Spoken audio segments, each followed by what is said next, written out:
Assalamualaikum warahmatullahi wabarakatuh. Perkenalkan, nama saya Alivia Saputri dengan 3 digit NIM akhir 056 dari kelas pengantar bioteknologi M04, dan pada kesempatan kali ini saya akan menjelaskan mengenai struktur DNA dan RNA. Adapun topik pembahasannya terdiri dari DNA dan RNA, lalu ada peranan DNA dan RNA, dan selanjutnya ada fungsi DNA dan RNA dalam bioteknologi. Pertama, DNA dan RNA. Pengertian DNA. DNA adalah sejenis asam nukleat yang tergolong biomolekul utama penyusun berat kering setiap organisme. DNA merupakan struktur yang sangat kompleks yang tersusun dari polinukleotida. DNA umumnya terletak di dalam inti sel. DNA juga merupakan senyawa polinukleotida yang membawa sifat-sifat keturunan yang khas pada kromosom. Molekul DNA terdiri dari jutaan pasang basa yang tersusun dalam bentuk heliks. Jika sebuah molekul DNA dalam satu sel kita bentangkan, panjangnya dapat mencapai 1 meter. Rantai DNA ini terpadatkan dalam inti sel dengan sistem. Molekul DNA memiliki susunan kimia yang sangat kompleks dan rantai nukleotida yang panjang. DNA merupakan rangkaian nukleotida dan setiap nukleotida tersusun dari substansi dasar seperti berikut. Yang pertama yaitu senyawa fosfat, berfungsi untuk mengikat molekul gula satu dengan gula yang lain. Yang kedua, gula pentosa atau deoksiribosa, membentuk rangkaian gula fosfat yang merupakan tulang punggung atau kekuatan dari struktur double helix DNA. Yang ketiga, basa nitrogen. Nah, basa nitrogen ini dibedakan menjadi dua, yaitu yang pertama ada basa purin dengan struktur cincin ganda yaitu adenin dan guanin.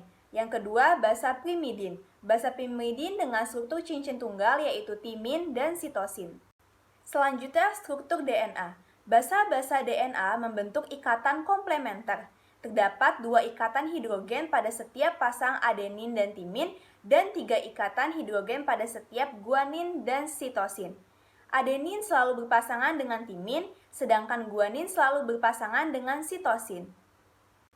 Terdapat 4 basa dalam DNA, yaitu adenin, sitosin, guanin, dan timin.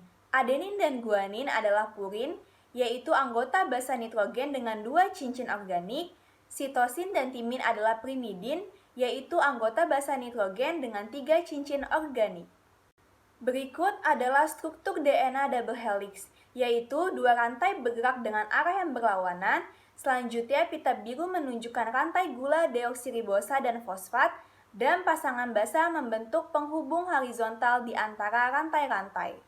Selanjutnya, susunan basa nitrogen pada DNA. Setiap gugus fosfat menghubungkan ujung 3 karbon pada gula ke ujung 5 karbon pada gula berikutnya sepanjang rangkanya.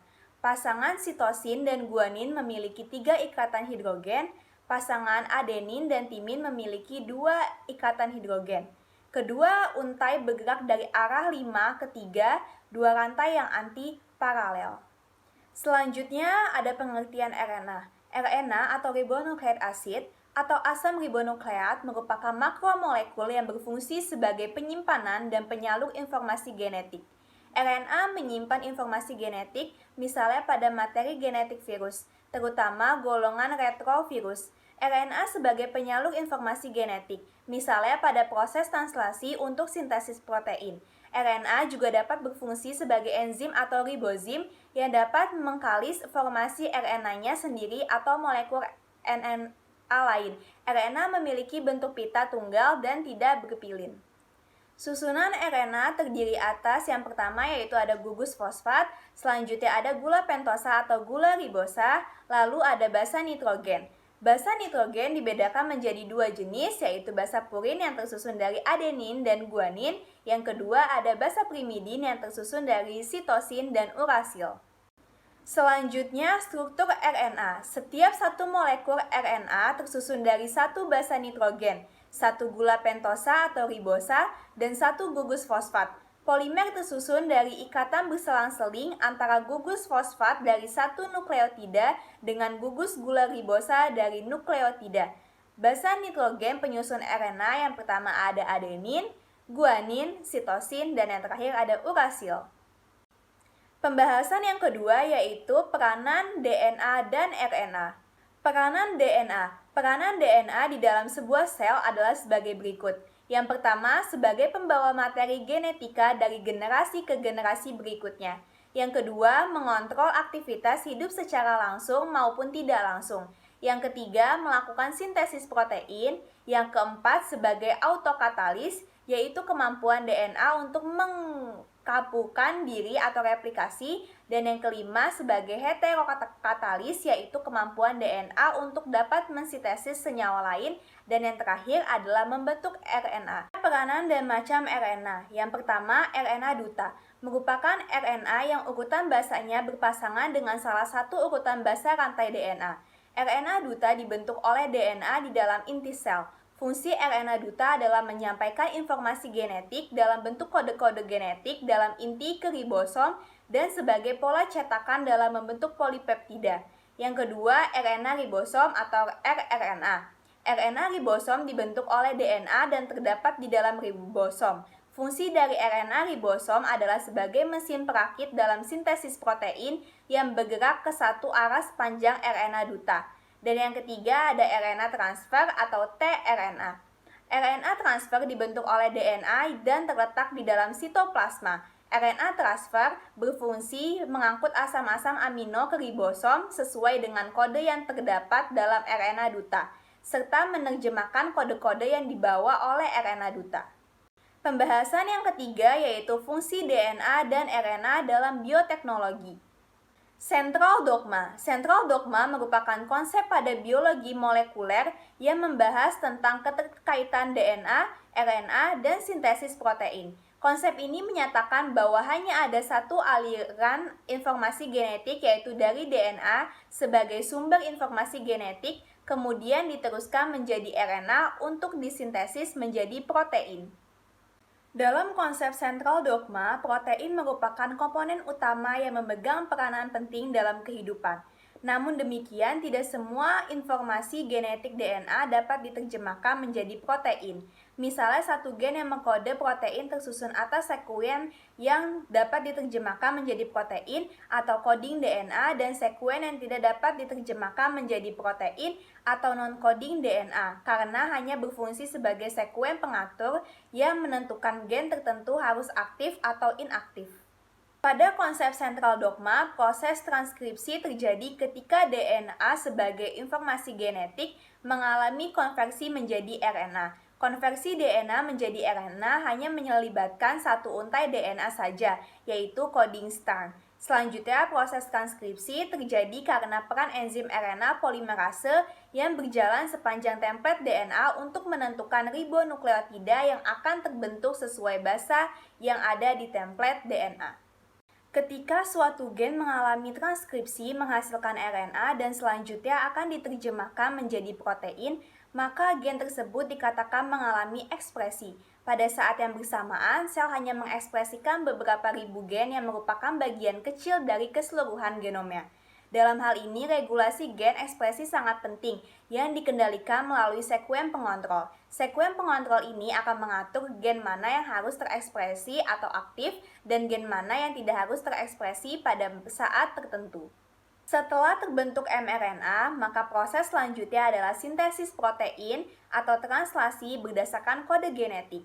Kode genetik memuat aturan sekuen basa DNA atau RNA terhadap sekuen asam amino dari suatu protein. Satu asam amino dikode oleh lebih satu triplet kodon. Ada 3 kodon yang tidak mengkode asam amino melainkan sebagai stop kodon, yaitu tanda berhentinya proses translasi. Selain itu, ada juga kodon yang berfungsi sebagai start kodon, yaitu tanda dimulainya proses translasi.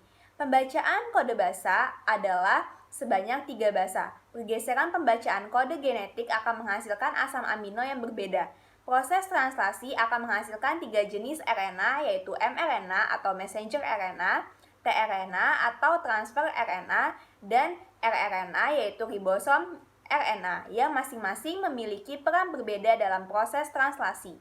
Replikasi, yaitu bersifat semi-konservatif, mula-mula kedua untai DNA terpisah, masing-masing untai berfungsi sebagai tempat untuk sintesis untai DNA yang baru. Proses replikasi menghasilkan dua molekul DNA baru, masing-masing memiliki satu rantai lama dan satu rantai baru. Titik awal dimulai replikasi disebut dengan ori, dan pada sel replikasi DNA terjadi sebelum pembelahan sel. Selanjutnya, memanfaatkan enzim DNA polimerase yang membantu pembentukan ikatan antara nukleotida penyusun polimer DNA. Transkripsi, proses penyalinan informasi DNA kepada mRNA dan terjadi di dalam nukleus dan dikatalisasi oleh enzim RNA polimerase. Molekul RNA yang disintesis mempunyai urutan basa yang komplemen dengan salah satu rantai DNA, menghasilkan 3 jenis molekul RNA yaitu mRNA, tRNA, dan rRNA. Promotor untuk memulai transkripsi dan terminator digunakan untuk penghentian transkripsi.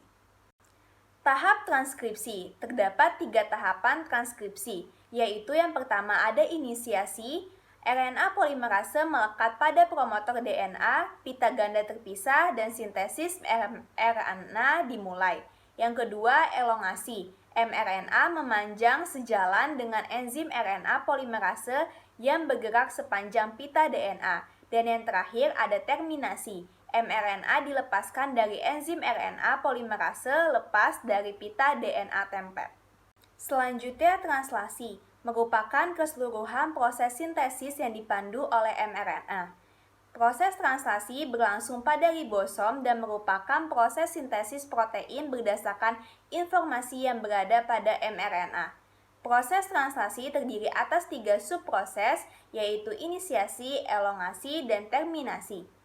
Kodon AUG sama dengan kodon start, kodon UAA, UAG, atau UGA sama dengan kodon stop. Sekian yang dapat saya sampaikan, kurang lebihnya mohon maaf. Wassalamualaikum warahmatullahi wabarakatuh.